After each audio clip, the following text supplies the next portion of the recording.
Very nice to see you, meet you up close. Nice to see you too. Since I'm from Athens, I have to start by asking you what happened when you arrived in Athens. It was a tough time because it was the fires, right? It was the same day, actually, something like that. It was, yeah. I mean, it was right in the thick of it. Yeah, it was, yeah, not easy for people. It was, yeah, not fun.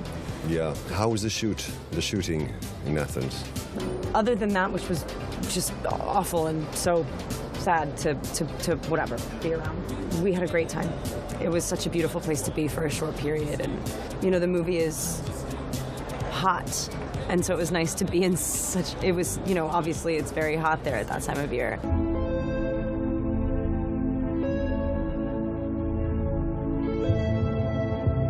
I was so glad to see you and Spencer do the work that you did, and now this, which is even more abstract and more shorter, and you try to attack the part and try to grasp it, and then... It's true.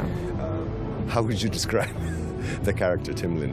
This woman just wants to do a good job, and she lives in a world where everyone is feeling very numb, and like there's no access to the interior of your body or of your mind or your soul. Like it's like almost like we're all kind of just anesthetized.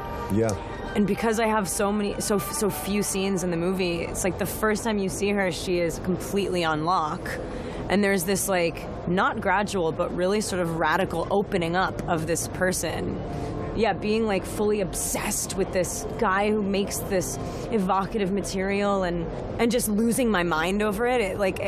There's something really, really fun about having only a brief time to communicate a really large idea. It's my time to be waiting on lockdown, chain in the heart. For you, life and art coincide, identify in a way?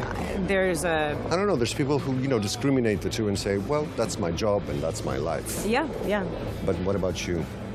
I don't understand. This is not my job.